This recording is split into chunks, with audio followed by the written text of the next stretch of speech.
Now, we're in our third week of this series called Drift Happens, and what we've been looking at through this series is that we have a tendency to drift. We drift in our purpose, we drift in our passion, we drift in our relationships. Ultimately, we drift in our relationship with God. That's the most important of things is our relationship with God, and we can drift in that relationship. Maybe you feel like you're complacent. Maybe you feel like you didn't mean to get here. And the drifting, it happens so gradually until one day we look up and we're nowhere near where we thought we were going to be. And so sometimes there can be this point of tension, like, how do I get back? Maybe it's too late. What do I do? And how did I even get here? And today what we're talking about is that we live in this space where not only might you have experienced this drift, but you've got a whole culture and a whole world that is encouraging it to take place. Now, they won't come right out and say it, but it's happening behind the scenes in your life, that it's drawing you away, and it's something that we culturally start to accept and just become complacent and kind of numb to. And if we're not careful, drift happens. I want to shift and explain how culturally we get misled once in a while on some of these things. Do you remember when the egg used to be bad? Does anybody remember that? Anybody ever dieted before? Do you remember when the egg, you used to have to separate the yolk because the yolk was like bad? I don't know why. And then like 10 years ago, somebody was like, oh no, you got to be eating the yolk. It's really, you got to do it. Way back in 06, Lauren and I were trying to get skinny for wedding pictures, okay? And so we started this diet called Body for Life. It was a book that Lauren had in her home. And basically Body for Life, if you've ever done these trending diets, because I've done all of them, okay? These trending diets was you would drink like a gallon of water a day and only eat like 4 servings of vegetables. And by that point, you would be so sick and full of vegetables and water that you couldn't eat anything bad for you. Like there was no more room for it. And basically, if you did get to eat a meat, it had to be the driest, least flavorful piece of chicken you've ever eaten. And you can lose weight like that. Like it was successful. I got skinny for my wedding, and I took pictures, and then I hit my honeymoon and never was skinny again. Went right back, you know. This diet replaced the Atkins diet, which was the polar opposite of the Body for Life diet. This said, if you would just commit to exclusively eating bacon 3 times a day, somehow your body would give up and be like, you win. You can have your cake and eat it too, but no cake, just bacon. Just only eat bacon, and that would work. And yet, every so often, there's a reset. The culture says, no, actually the egg is good, and actually, you know, you should try this form of diet, maybe this, and it's macros and counting and intermittent fasting. Breakfast is bad. That's the current thing. Don't eat breakfast if you didn't know that. Like wait until like noon, 1 o'clock, right? I'm not a nutritionist. But the point is that each and every one of us, if dieting's been your thing, have been culturally misled. And if the culture will do it on your eating habits, how much more is it doing it to the decisions that you're making in your everyday ordinary life? How much more are you being led out to sea and set adrift by popular opinion? Because somebody told you that the consensus of everybody around you agreed on something. And a lot of us are operating without a foundation, without this jumping off point to really understand how we got here. And if we don't hit the reset, if we don't really take an account and look and make a decision for ourselves what kind of foundation we're built upon, drift happens. And you find yourself misled in all the wrong directions. We start to mix things up, and sin, when it creeps in, and when the culture says that sin's okay, and when the culture says that you're okay doing what you do, and there's outdated and antidated ways of living, and we've got to hit the reset, what you'll find is that you're caught in a riptide, and you'll end up in a place you had no idea how you got there. You know what a riptide is? 6 years ago, we had our 10-year anniversary. I got a picture of this beach that Lauren and I went to. That is a beach in Cabo. It's the most beautiful place I've ever been to in my life. And Nate and Rochelle had kind of set us up, coached us through how to travel for our 10-year anniversary. We got there in Mexico, and Nate said, hey, when you get there, I'm going to send you with all of my snorkeling stuff. I love snorkeling at this beach. You're going to love it. And I said, Okay, not really a guy built for water, but I'm going to try this, all right? And so we got to this beach, and day one, it's like white capping wave after white capping wave. And I would stand at the edge of the water, and it would hit me and kind of move me, and I was like, today's a bad day for snorkeling. So day two, I go back out there. I got all the stuff. I got the snorkeling, the towels, the chairs. We set up, and it's the same thing. Day three, snorkeling stuff stayed in the room. But there was a new family that was at the resort. They were European of some sort because we weren't speaking the same language, but we had the same pleasantries, waved and smiled. And this guy, day one on his vacation, took right off out into the water. I mean, confident as all get out, just jumping over these white capping waves, his family waving, and I'm like, they sound pretty excited over there. And I don't know what they were saying, but their tone changed. And pretty soon, Dad just started to drift. And farther out he went. And if you can see in the picture, there's like a rocky edge around there. And we watched him until he just disappeared around that corner. And Lauren and I are not lifeguard people. Like there was nothing that we just watched. We've watched this guy. The whole family kind of went down the rocky edge. And fortunately, they got him back. Like he drifted back into the rocks and he had to walk all the way back because he got caught in a riptide. And I learned something that day. I learned if Nate's going to keep snorkeling, I better get good at preaching. Because he could disappear at any moment. Like he could just be gone. And we'd be like, he's snorkeling. He's somewhere out in the Pacific or the Atlantic. He's just gone. Like, and we wouldn't know what would happen to him. You know, but here's the truth of it, right? If you've ever been caught up in sin, if you've ever been caught up in an addiction, if you've ever been caught up like in the fray, drift happens and it rips you away. It tangles you up and you find yourself in a place and you're like, I didn't know how we would ever get in this place in our life. I want to get more specific. If it's you today, I want you to know something. If you feel like you've been ripped away by sin or ripped away by your past, and you feel like there's no hope, you feel like you're drowning or lost, there's a lie that the enemy would like you to believe, that you're too weak to overcome the riptide of your sin. And I want to tell you something. You are. It's why Jesus is a savior and not a partner. Because he's the only one capable of rescuing you from the sin that's got us entangled. But if the enemy can keep you believing you're the only one, and that it's the rest of us that got it figured out, you'll keep fighting that current alone and being ripped out to sea. James was the half-brother of Jesus. If you want to follow along, you can go in your YouVersion Bible app or your paper Bible to James chapter 1. It'll be on the screen also. You can follow along. But James was the half-brother of Jesus. And James was not a follower of Jesus, a believer in Jesus until the resurrection. And yet he wrote one of the earliest books that we have in the New Testament. And he taught about this temptation. He taught about trials and hardships and how to endure them. In James chapter 1, verse 12, he said this, "Blessed is the one who perseveres under trial, because having stood the test, that person will receive the crown of life that the Lord has promised to those who love him." There's all sorts of encouragement in here. Blessed is the one. You'll be blessed if you could persevere under trial. Regardless of who you are, you're going to face hardships. And there's two types of hardships. Prior to James chapter 1, verse 12, James says this, "In this life you'll experience trials of many kinds, but the testing of your faith develops perseverance." God will test and build up your faith like an exercise. Think about it. You might be the only person in your workplace of high character. You might be the only person in your workplace that chooses integrity, even though it's uncomfortable. You might be the only person that walks out of gossip because you know that it belittles the people around you. You know that it undermines a culture, and you might be the only one. And God's doing something. He's exercising your faith.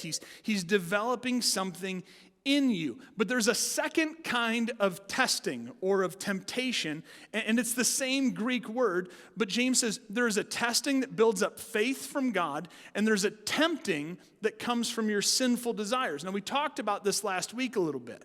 We talked about it in Galatians chapter 5.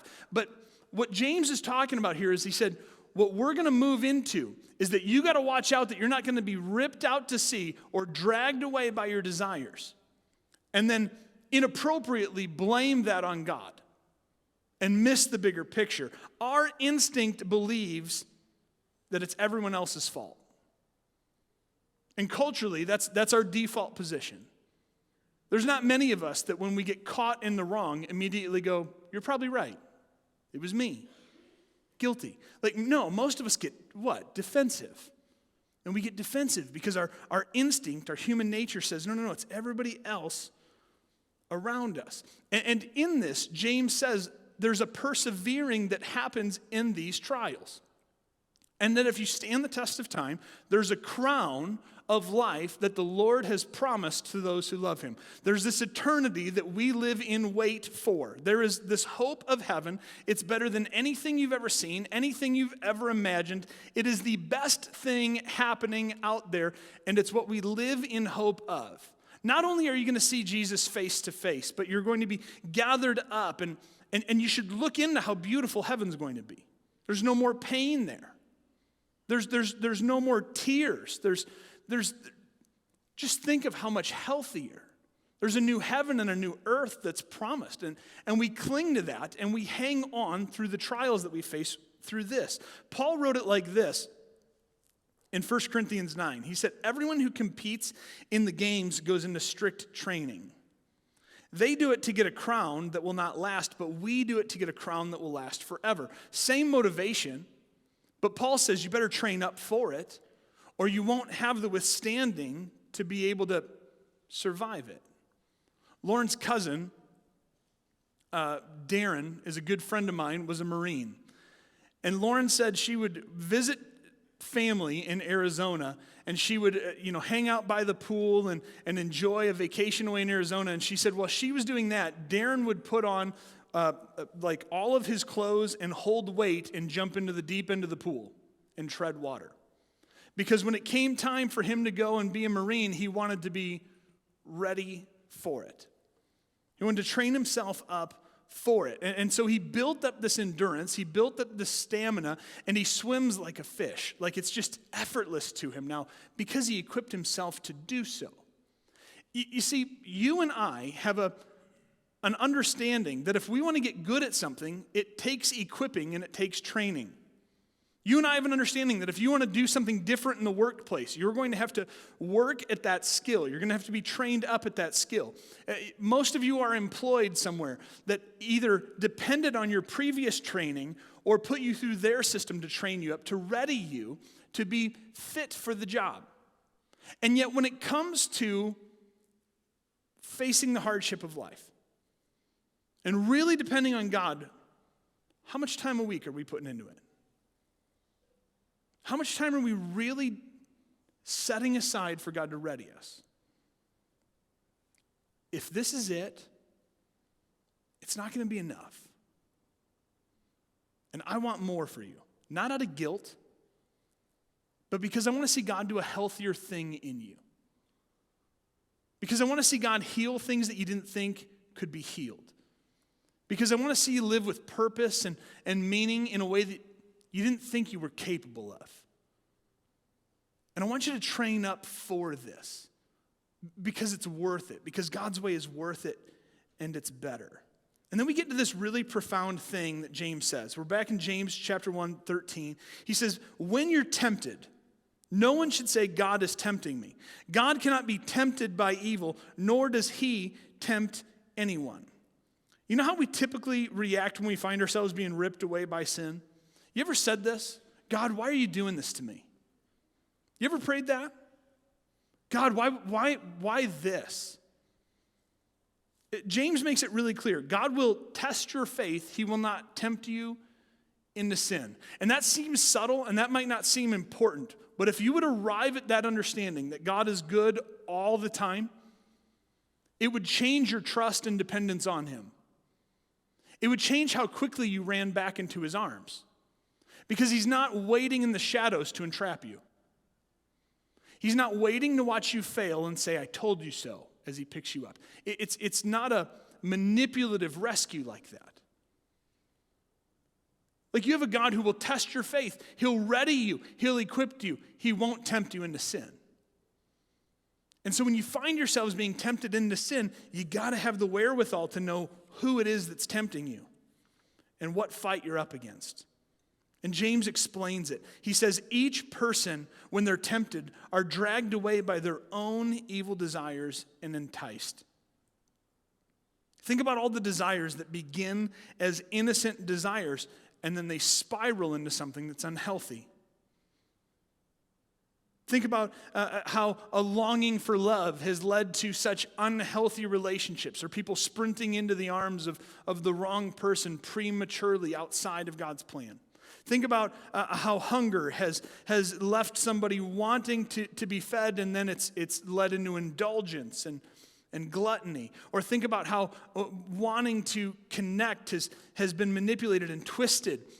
It's such a subtle drift you don't realize it's happening. And if you don't come back to the same foundation, if you don't come back to a place where God's the authority and I trust in his plan, you'll drift. The culture just rips away at it. James says, after desire has conceived, it gives birth to sin, and sin, when it's full grown, gives birth to death. Think about it like this. Sinful thoughts give way to sinful feelings, give way to sinful actions, give way to sinful results. It's our desire. It's our desire in our flesh, apart from God's leading, that just runs its own direction. Listen, this is uncomfortable to say, but you got to understand it. Guys, this is why look but don't touch doesn't work. Because you're cultivating sinful thoughts that lead to sinful feelings, that lead to sinful actions, that lead to sinful results. Ladies, this is why you can't read things that cultivate your mind into believing that you'd be happier with someone else or somewhere else. This is why we have to be so cautious what we allow into our mind. This is why God doesn't want gossip, because it works through our thoughts. It creates this system that some are better than others. And if I can gossip, if I can make myself feel better and somebody else is belittled, I'll have this momentary gratification, this momentary satisfaction, and it doesn't work. But your culture will tell you it's okay. And if you're not careful, it's dragging you away. And our sinful thoughts give way to our sinful feelings, give way to our sinful actions, and end in a sinful result. Paul warned Timothy. Timothy was Paul's apprentice in the church in Ephesus. This was the guy he was handing the reins over to. And he said, flee the evil desires of youth, and instead pursue righteousness, faith, love, peace, along with those who call on the Lord out of a pure heart. Pursue God's way. Live in pursuit of it. There's a right and a wrong. There's an answer and a truth. And part of the conflict in us is that some of us have lived in the dark so long. You've done it your way for so long that we don't know what's right from wrong anymore. Do you remember the whole verse that we built the series around in Psalm 139? Have you memorized it yet? Search me, O God, and know my heart. Test me and know my anxious thoughts. Point out anything in me that offends you, and lead me in your way everlasting, or lead me along the path of everlasting life. This is why we pray this, right? Because some of us are in such a pattern, such a holding pattern of our sin that we can't get out from under it. Search me, O God, and know my heart. Paul warned us in Corinthians like this. He said, no temptation has overtaken you except what is common to mankind. And God is faithful. He'll not let you be tempted beyond what you can bear. But when you're tempted, he'll provide you a way out so that you can endure it. He protects you. He provides a way out. He gives you a way out. And here's the thing. There's no temptation that isn't common to man. It feels like it's only you in a bubble. It feels like it's only you on an island. It feels like if you were to be exposed, the whole church would just turn their back on you. That's not a truth found in God's word. We're going to talk about it, but we rally around one another as we eagerly approach the throne of grace. We celebrate repentance. We celebrate turning away. We celebrate God doing a new thing. We celebrate God healing broken stories. We celebrate people giving their lives to Jesus at so many different ages. We celebrate God having victory through addiction, or God having victory in marriages, or God having victory in parenting. And we celebrate with one another on these things. He provides us a way out. James says this. He says, don't be deceived, my dear brothers and sisters. Man, if there was something that could be a family mantra, if there was something that like I would rally with my girls with, it would be this. And it's so simple. Like just a caution, don't be deceived. Before they head out the door in the morning, like before you go and engage in the world around you, don't be deceived. Like everything is out there trying to steal your attention. Everything is flickering, trying to get you to follow it and chase your own desires and chase your own satisfaction. Don't be deceived. Stay grounded on something that's true. So here's the big question. What riptides are you caught in? Were you given into peer pressure? Or maybe a better question, who do you change your behavior around? Do you ever do that? When I get around these guys, I talk a little different, I act a little bit different, I laugh at a little bit different things.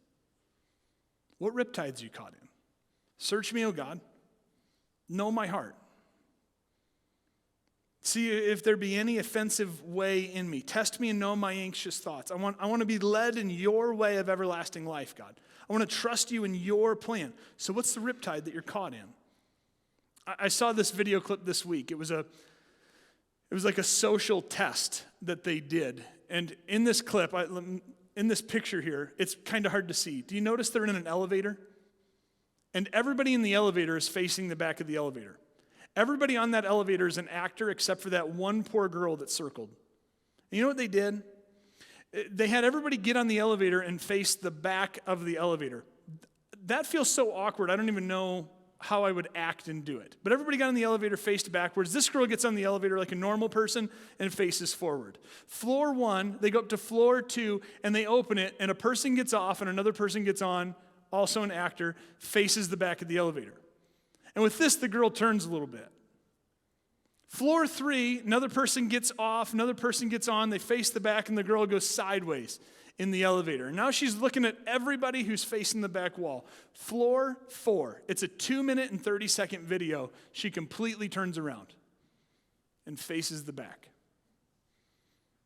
And it's that slippery for drift to happen. Do you think that maybe the enemy uses your culture to lead you into sin this way? Do you think that maybe your culture says everybody else is doing this? I mean, this is the stuff that we taught in junior high and high school, isn't it? About how peer pressure works. And it's so difficult to be an independent thinker. It's so difficult to slow everything down and go, God, I want you to search me. I want you to know me. I want you to change me from the inside out. And here I am, God. I'm just surrendered. I want you to do a new thing. And so I'm going to do something new in my marriage starting today. I'm going to do something new in the way that I talk to my kids starting today. I'm going to do something new and not participate in gossip starting today. I'm going to do something new and stop putting that content in my brain. I'm going to stop looking at that. I'm going to stop reading that. I'm going to start going a new direction. I'm going to set time aside for you, God, because I'm training myself up. Because I'm readying myself for what you would have for me. And friends, this is where faith takes off. James says this. I love this. He said, you need to realize every good and perfect gift is from above, coming down from the Father of heavenly lights, who does not change like shifting shadows. You want a rock you can build upon? His name's Jesus. If you want the guide to knowing him and understanding him, it's found in his word. It is so simply put out there for you that what if you just changed your mindset to understand that every good and perfect gift came from our Father in heaven? It would change the way that you trusted your Father. It would change gratitude in your heart. We talked about that on week 1. It would change the way that you leaned into it. If every good and perfect gift was from God, if this was true, how much more would you want to know your Father? How much more would you pursue him? Would you set time aside for him to work in your heart? James says he chose to give us birth through the word of truth, that we might be the first fruits of all that he's created. Some of you have been, like me, so blessed that you've been raised by Christian parents, but others of you are the first fruits in your family.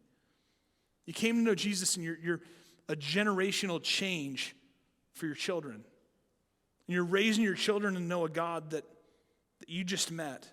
And you're fighting against everything in your culture. For some of you, your story's yet to begin, but man, I don't know what you're waiting for. Like you got a God who just wants to meet with you. You got a God who's just ready to change you from the inside out, to heal things that you didn't think were fixable. I'm going to tell you something. I don't golf.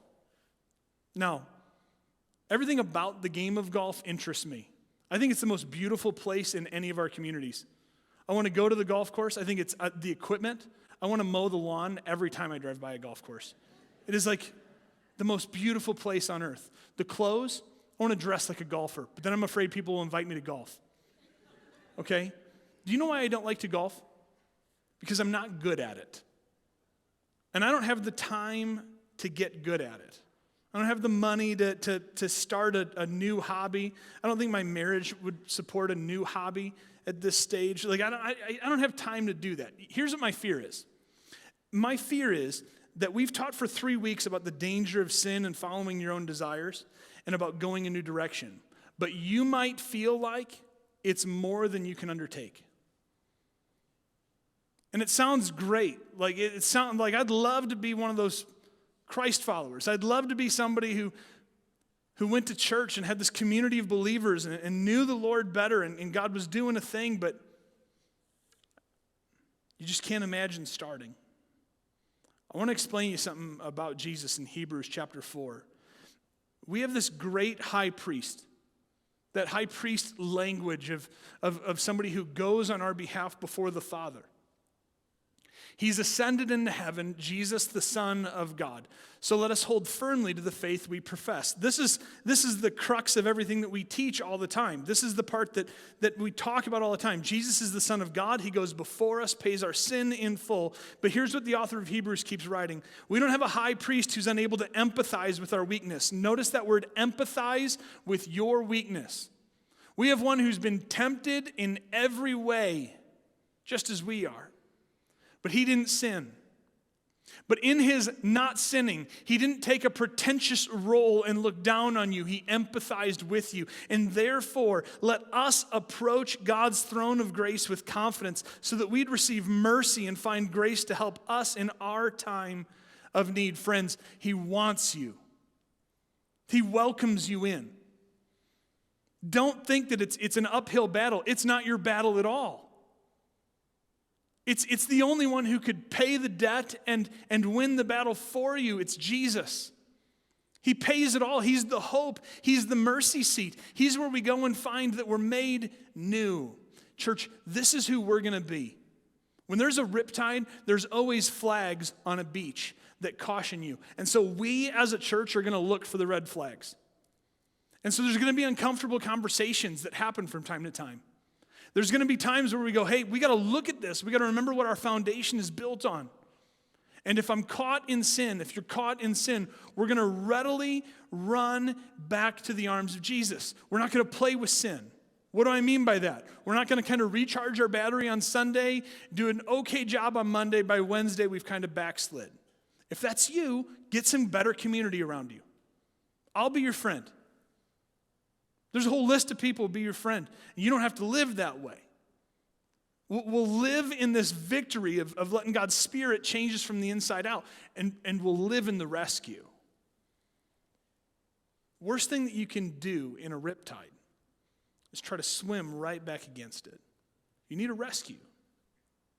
You can't do this. You need Jesus. We're going to be a church that never forgets where our rescue comes from.